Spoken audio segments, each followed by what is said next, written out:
వరంగల్ జిల్లా కేంద్రంలో బీజేపీ ప్రభుత్వం వచ్చినాటి నుండి పేద ప్రజలకు సంక్షేమం మరిచి దేశ సంపద కార్పొరేట్ శక్తుల కట్టబెట్టాలని చూస్తున్నదని సిపిఎం రాష్ట్ర కార్యదర్శి జున్వేస్లీ అన్నారు. వరంగల్ కరీమాబాద్లోని సిపిఎం జిల్లా పార్టీ కార్యాలయంలో ఏర్పాటు చేసిన విలేకరుల సమావేశంలో సిపిఎం రాష్ట్ర కార్యదర్శి జున్వేస్లీ, రాష్ట్ర జిల్లా నాయకులు నాగయ్య, సిహెచ్ రంగయ్య, రత్నమల, ఎస్ బాబు తదితరులు పాల్గొన్నారు. ఈ సందర్భంగా జున్వేస్లీ మాట్లాడుతూ దేశంలో భారతీయ జనతా పార్టీ అధికారంలోకి వచ్చి ప్రజా కార్మిక సంక్షేమం కోసం ఎలాంటి చర్యలు చేపట్టకుండా బడా కంపెనీలకు వత్తాసు పలుకుతుందని అన్నారు.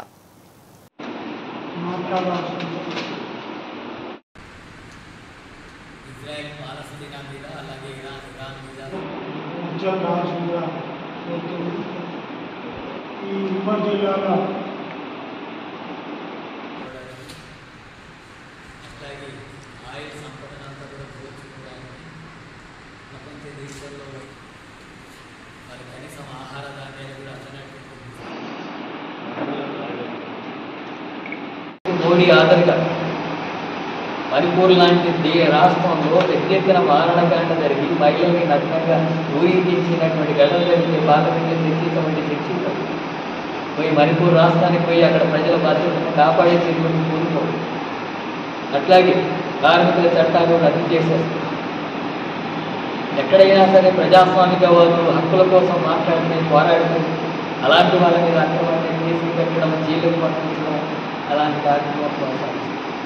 ఇప్పుడు ఆపరేషన్ కగారు పేరుతో మావోయిస్టులంతా కూడా ఏది వేస్తాం రేపు మార్చి నాటి 2026. అలాగే ఆ ప్రాంతంలో ఉండేటువంటి గిరిజనులంతా కూడా తరిమి పట్టేసి లక్షల ఎకరాల భూమిని కార్పొరేట్ సంస్థలకంతా కూడా అప్పగించడానికి, అక్కడ కన్య సంపదను దోచుకోవడానికి అనుకూలంగా ఇప్పుడు అక్కడ ఆదివాసీలకు మావోయిస్టులు ఏది వేసేటటువంటి కార్యక్రమాన్ని అక్కడి ప్రజలు ఎక్కడ చేసినా, సమ్మె చేసినా, ఇలాంటివి చేసినా వాటి మీద నిర్బంధాలు కొనసాగించే వైపు తీసుకోవడమే కాకుండా ఈ దేశంలో హిందుత్వ ఎజెండాలో భాగంగా రాజ్యాంగాన్ని నిర్వీర్యం చేసి మనవాదాన్ని ముందుకు తీసుకొచ్చి మనధర్మ శాసనాలను తీసుకురావాలనేటువంటి ప్రయత్నాలు బీజేపీ చేస్తున్నారు. అందుకనే ఈ ఆనాడు కాంగ్రెస్ పార్టీ ఎమర్జెన్సీ ప్రకటించింది. కానీ బీజేపీ ఇప్పుడు ఉండేటటువంటి కేంద్ర ప్రభుత్వం అప్రకటిత ఎమర్జెన్సీని కొనసాగిస్తుంది. ఎమర్జెన్సీని ప్రకటించకుండానే ఆనాడు ఎమర్జెన్సీ కంటే కూడా ఎక్కువ నిర్బంధాలను కొనసాగిస్తున్నటువంటి పరిస్థితి.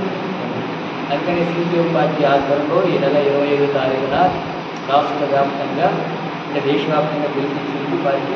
రాష్ట్ర వ్యాప్తంగా తెలంగాణలో 20 తారీఖున ప్రతి గ్రామాన అట్లాగే రాష్ట్ర వ్యాప్తంగా సభలు, సెమినార్లు నిర్వహించాలని ఆనాడు ఎమర్జెన్సీని వ్యతిరేకిస్తూ ఇప్పుడు అప్రకటితంగా బీజేపీ కొనసాగిస్తున్నటువంటి ప్రభుత్వం కొనసాగిస్తున్న ఎమర్జెన్సీకి వ్యతిరేకంగా ప్రజలను చైతన్యవంతం చేసేట్టుగా ఆ రెండు విధానాలు వ్యతిరేకిస్తూ ప్రజలు కూడా పెద్ద ఎత్తున ఆందోళన కార్యక్రమాలు కొనుక్కోవాలనేటువంటి ఉద్దేశంతో 25వ తారీఖున సభలు, సెమినార్లు నిర్వహిస్తున్నాం. వాటిని జయప్రదం చేయాలని ప్రజాభిప్రాయం అట్లాగే మన రాష్ట్ర ప్రభుత్వం బీఆర్ఎస్ వ్యతిరేకంగా ప్రజలకు ఇచ్చిన వాగ్దానాలు అమలు చేయకుండా ఉన్న నేపథ్యంలో ప్రజలు కాంగ్రెస్ పార్టీకి అధికారం ఇచ్చారు. 6 గ్యారెంటీలు అమలు చేస్తానని చెప్పారు. ఇప్పుడు వరకు 6 గ్యారెంటీలు అమలు జరపడం లేదు. అండదండలతో యుద్ధాన్ని కొనసాగిస్తుంది. ఈ యుద్ధంలో ఇప్పటికే వేల మంది చనిపోయారు. పిల్లలు, మహిళలు కూడా చనిపోతున్నారు. వాళ్ళ కనీసం ఆహార ధాన్యాలు కూడా అందనటువంటి దుస్థితి ఏర్పడింది.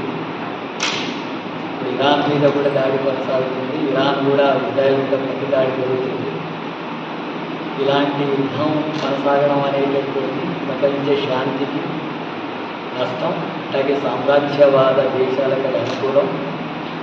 తమ వ్యాపారాలను అమ్ముకోవడానికి, అట్లాగే తమ ఆయుధాలు అమ్ముకోవడానికి, అట్లాగే ఆయిల్ సంపదనంతా కూడా దోచుకోవడానికి ప్రపంచ దేశాల్లో వైవిధ్యాల నుంచి సామ్రాజ్యవాద దోపిడికి అనుకూలమైనటువంటి విధానాలు కొనసాగుతుంది. కాబట్టి అమెరికా ఇలాంటి విధానాన్ని ప్రోత్సహిస్తుంది. నేను సిపిఎం పార్టీ వ్యతిరేకిస్తుంది. చర్చల ద్వారా సమస్యలు